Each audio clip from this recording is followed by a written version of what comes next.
sejam bem-vindos ao canal. Eu sou a professora Josi e hoje eu vou entrevistar a professora Célia. Olá, professora Célia, tudo bem? Olá, Josi, tudo bem? Obrigada pela oportunidade de participar. Espero estar contribuindo. Eu que agradeço. Conte a sua história. Quem é a professora Célia? Eu sou uma pessoa que nasci em uma família grande. Éramos em 6 irmãos, né? Nós atualmente, infelizmente, somos em 5. Nasci aqui em São Paulo. Tive a minha formação na área de educação, desde criança, pensando mesmo em ser professora.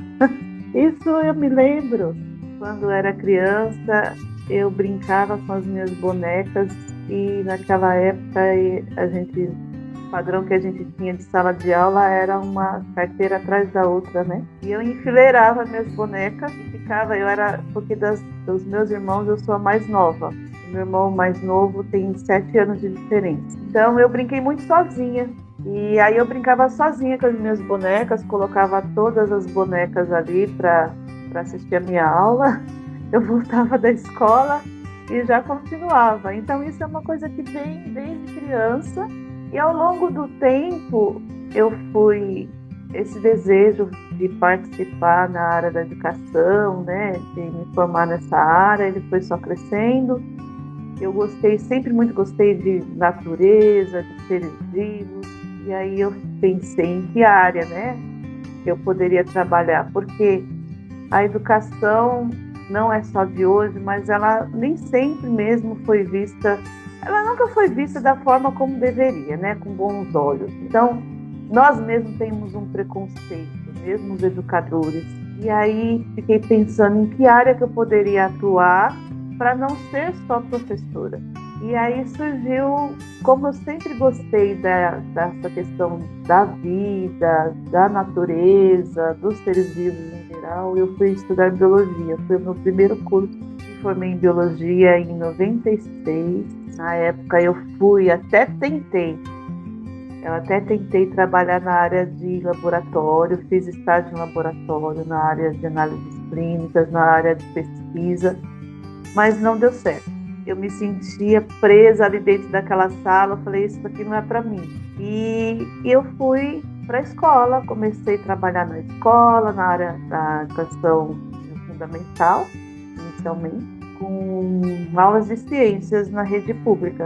Tive muitas experiências, trabalhei até 96 até 2002 na área estadual particular. Em 2002, eu prestei o concurso da prefeitura e ingressei como professora de ciências. E ali continuei meu trabalho, mas sempre fazendo junto uma parte prática. Eu gosto muito da parte prática. Então, na época, eu trabalhava com laboratório. Quando não tinha laboratório na escola, eu levava o laboratório para a sala de aula. E essa prática foi enriquecendo muito as minhas aulas. Os alunos gostavam muito porque nós fazíamos ali a sala de aula se transformar num laboratório. Mas junto com tudo isso, a gente vai aprendendo, vai tendo novas experiências. E algo me inquietava, porque sempre havia na escola um estudante com deficiência e eu não sabia lidar.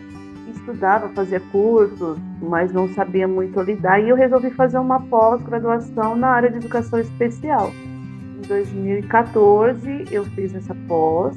Antes eu já havia feito um mestrado na área de saúde, mas na área de educação especial eu vim me especializar mesmo em 2014. Em 2015 eu tive uma oportunidade de trabalhar no CIEJA, trabalhar com jovens e adultos, e na época a sala de recursos do CIEJA, ela estava com uma vaga disponível, e eu tinha terminado de fazer a pós-educação especial.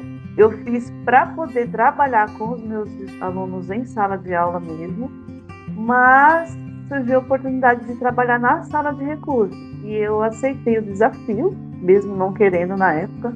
Então, a partir de 2015, eu trabalhei com sala de recursos. Eu digo que, a partir de 2015, eu realmente me encontrei como professora, porque na área de educação especial, eu realmente pude fazer o meu trabalho de forma muito gratificante. Eu sou apaixonada por essa área e eu acho que é um caminho sem volta, né? Porque quando você entra na área de educação especial e você se identifica, é algo maravilhoso, mas tem algo muito importante nessa história toda. Junto com tudo isso, falo que a minha vida é uma salada de frutas aí na área de educação, porque junto com tudo isso tem algo muito forte na minha vida. O meu pai era um administrador de empresas, mas tinha uma parte muito forte na vida dele, que era a música. Ele era compositor e maestro. Então a minha vida também, junto com toda essa parte da educação, a minha vida foi desde o ventre, eu falo, né?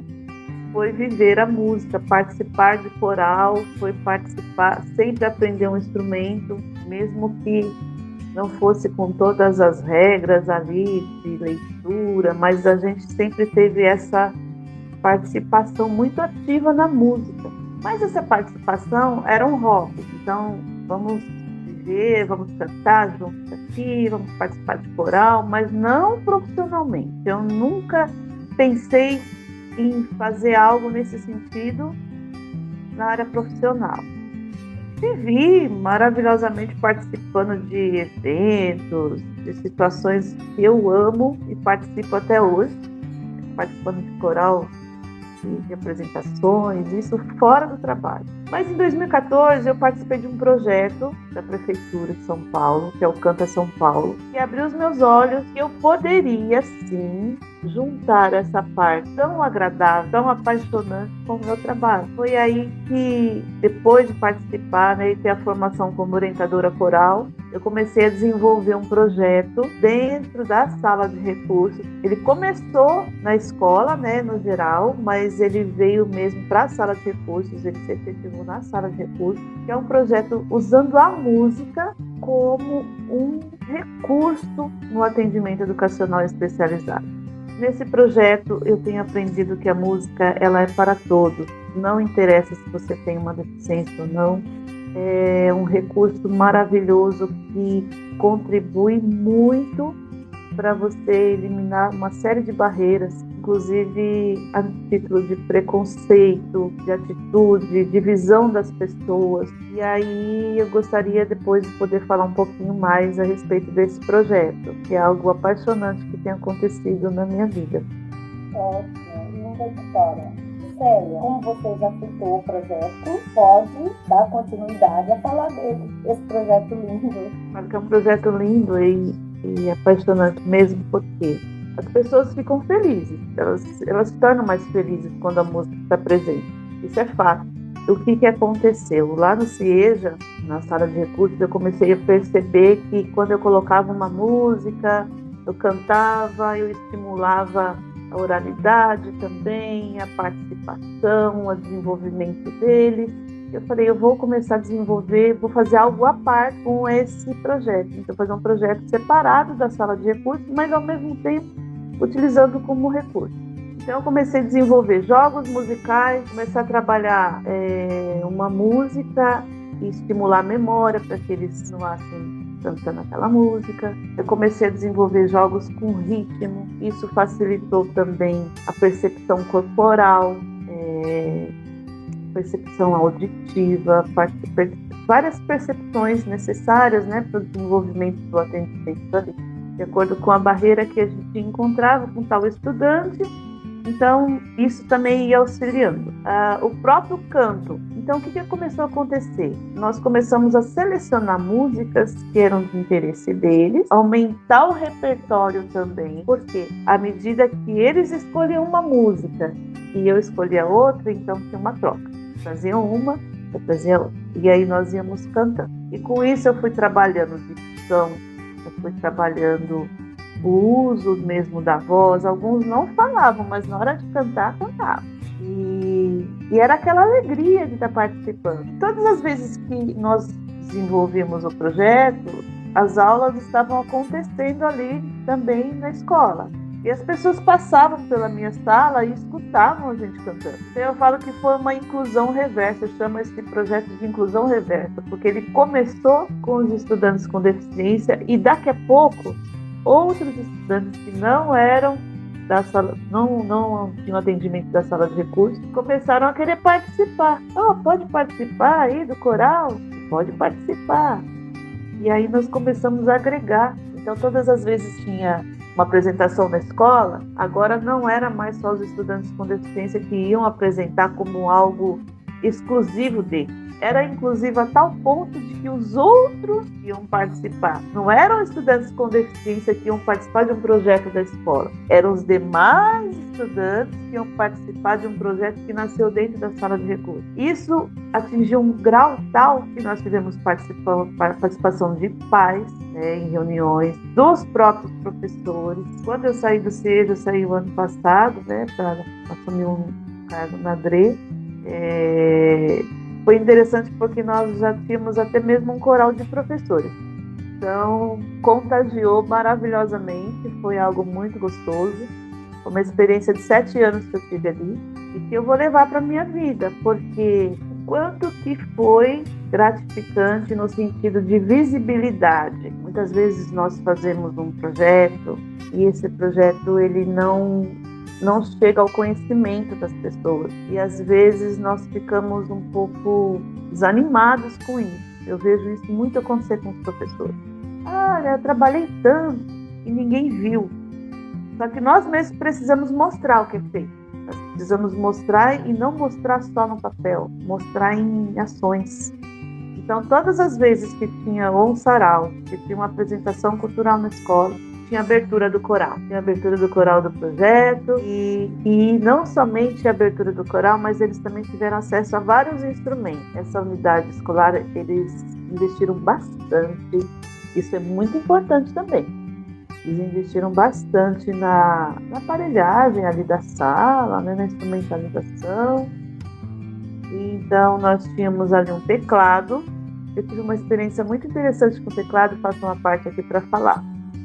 Para tocar teclado, você tem que ter uma noção básica de notas, e às vezes o deficiente intelectual, que é um principal público nosso lá no SEJA, seria o deficiente intelectual, ele tem muita dificuldade de ter acesso a essas informações, inclusive de leitura.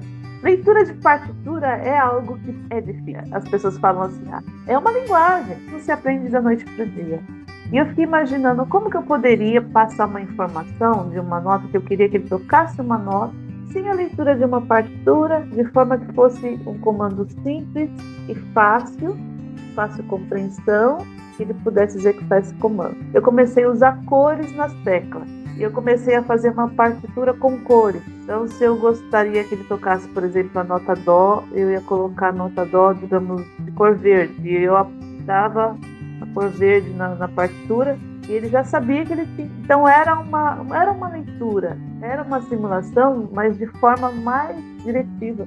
Começou a dar certo. Eu comecei a desenvolver esse projeto lá de leitura de partitura com cores, e é um projeto que eu ainda quero continuar, né, se possível, no futuro, porque facilita bastante o entendimento. Trabalhamos também com instrumentos de percussão, eles mesmos construíam os instrumentos deles, então tinha esse momento também da construção, da valorização. É meu, eu fiz, agora eu vou tocar. Então, é o envolvimento. Tudo que você vai fazer na vida, inclusive os projetos, tem que ter envolvimento, tem que ter paixão. Se não tiver envolvimento, isso não vai acontecer, vai ficar só ali no papel, o resultado não vai ser o mesmo.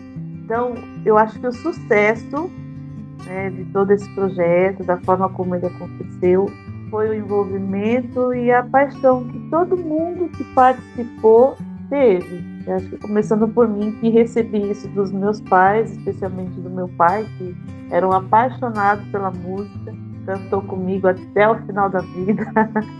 Isso foi maravilhoso. Eu tenho esses vídeos, eu às vezes assisto e fico assim maravilhada, porque é a linguagem da emoção, né? É a forma de você colocar aquilo que você sente e você fica muito mais feliz. Eu falo que a música salva e é verdade. Então, esse é um projeto que eu tenho muito carinho. eu quero continuar desenvolvendo enquanto atuando, né, na área da educação. Espero ter outras oportunidades de desenvolver com outros estudantes. Eu trabalhei mais com jovens e adultos, mas com criança também dá para desenvolver muito, né? Só que para cada público você vai direcionar aí as estratégias de forma mais adequada. Excelente esse projeto seu. Pelo que você está falando, houve um envolvimento de toda a escola, não só da sua turma, mas da escola inteira. E você falou outra questão importante. Às vezes o professor ele faz o projeto e ele fica tipo uma frustração, que ele não vê o projeto dele sendo aderido por outras pessoas. Mas, ao mesmo tempo, no meu ponto de vista, eu acho assim, se você conseguiu atingir o objetivo que você queria que a sua turma atingisse, os pais do aluno, o retorno, eu acho isso já importante. Tudo depende, eu acho, da forma como você vai abordar. Resumindo a história, como você vai vender o seu peixe. Tem uma frase que meu pai sempre dizia, que ele leu em um livro, eu não lembro o autor no momento, mas eu repito essa frase, e ele falava o seguinte: se você quer mel, não assuste as abelhas. Você pode conseguir um mel ou uma ferroada. Então depende muito como você vai atuar. Independente do título do seu projeto, você precisa saber, primeiro, qual é o público que você está lidando, que ambiente você está pisando, né? O que você tem preparado para que seu projeto possa realmente sair do papel e ir para a prática. Vale a pena? Primeiro você tem que ser um apaixonado pela justificativa do seu projeto. Por que você quer desenvolver? Em primeiro lugar, porque muitas vezes nós queremos fazer um projeto e não está muito claro o objetivo. Então, a primeira coisa é a clareza no seu objetivo. Segundo, que público que você vai trabalhar, como eu falei. Como você vai trabalhar com esse público para que você atinja o seu objetivo? Que estratégias você vai utilizar? E às vezes a ansiedade atrapalha muito. Nós fazemos cronogramas apertados, queremos resultados imediatos. E muitas vezes o resultado ele não vem de forma imediata. Às vezes o resultado vai vir daqui a uns anos. E o resultado que você quer de imediato ele não vai aparecer para você. Mas lá no futuro talvez você tenha a informação de que ele chegou. Então, qualquer resultado que, por pequeno que seja, ele tem que ser valorizado. Eu costumo valorizar as pequenas ações, pequenos resultados, porque eles são, sim, importantes. É o passo a passo. Então, eu acho que fica aí a dica. Baixar a ansiedade, ter segurança naquilo que você vai fazer, ter claro o seu objetivo e saber com quem você está lidando. Acho que é o principal para poder desenvolver bem um projeto. Isso mesmo. Sabe que eu adorei essa fala sua do seu pai, da ferroada? Essa é excelente. Muito sábio mesmo. E ele colocava isso em prática, viu? Eu trago isso comigo. Às vezes eu ouço, parece que eu ouço ele falando aqui no meu ouvido. Porque ele tinha algumas frases assim para relacionamento humano. Sabe, Josi? Independente do trabalho que você for fazer, eu acho que o respeito com o ser humano, com as pessoas que cercam a gente, ela é fundamental. A ética ela tem que estar acima de todas as coisas. Nós podemos ter o maior conhecimento em qualquer área, mas se eu não conseguir respeitar o colega, o profissional que me cerca, ou aquele para qual eu estou destinando, por exemplo, as minhas aulas, se eu não conseguir respeitar meus alunos primeiramente como um ser humano que está ali, eu posso fazer qualquer tipo de aula, posso preparar a aula mais bonita, mas ela não vai ter o valor que ela deveria ter. Como você já falou bastante coisa sobre o projeto, as demais ações as pessoas irão ver nas imagens que serão mostradas e os vídeos que vamos anexar sobre o projeto. Célia, nesse projeto teve alguma situação que impactou na sua vida, que marcou? Ah, sim, Josi. Tiveram muitas situações, mas uma em especial foi de uma estudante com paralisia cerebral. Ela faleceu ano passado de Covid. Eu quero até aqui mencionar, porque inclusive escrevi um artigo sobre o trabalho que eu desenvolvi com ela. Eu tenho todas as autorizações de imagens e vídeos e até disponibilizei aí vídeo para que as pessoas possam ver o exemplo de superação. Ela não tinha movimento de membros inferiores nem superiores, ela só movimentava com a cabeça e não falava, não oralizava. Nós desenvolvemos um trabalho utilizando a tecnologia, né? Ela conseguia se comunicar com o computador usando o teclado inteligente, que ela mesma conseguia selecionar ali as letras e ia escrevendo o que ela sentia. Isso foi um trabalho que eu fiz com ela. Mas na área da música também foi algo extraordinário, porque ela demonstrava que queria participar. Então, tiveram 2 situações que ela participou ativamente. Uma foi das aulas de teclado, então nós utilizávamos ali um capacete, aí junto a esse capacete nós colocamos uma ponteira, e com um movimento de cabeça ela conseguia selecionar as teclas do teclado e tocar. Então foi uma experiência fantástica que eu tive com ela. E uma outra situação também, ela participou de uma cantiga de roda. Muitos devem conhecer aquela cantiga que nós usamos uma saia grande e as pessoas seguram na ponta da saia e vão dançando ao redor. E eu ficava imaginando como que eu poderia colocar a Viviane participando da dança. E a ideia que me veio foi colocá-lo no meio com a cadeira de roda, vestir a saia, e os demais dançaram ao redor dela. Então foram 2 experiências muito gratificantes e era nítido assim, no rosto dela, ela não falava, mas era nítida a satisfação em participar. E foi algo que impactou demais a minha vida, né? Um exemplo de superação. Não tinha nenhuma atividade que ela não gostaria de participar. Então muitas vezes nós temos tudo funcionando, né? Todos os nossos membros funcionando da forma que nós achamos mais perfeita. E nós não participamos de tudo. E ela estava ali, ela participou ativamente. Então foi algo muito impactante. Agora, o que é ser professora nos dias de hoje, Célia? Professora Célia? É um desafio constante, mas é um aprendizado constante também. Aquilo que Cora Coralina fala, seu poema de Força de Retalhos, cada um que encontramos nos acrescenta. Nós acrescentamos na vida das pessoas e as pessoas nos acrescentam. Cada dia nós podemos nos tornar pessoas melhores ou não, depende de como nós vamos pegar esses aprendizados. Ser professor hoje em dia é um desafio, é uma profissão que, como qualquer outra, ela precisa ser escolhida, precisa ser desejada.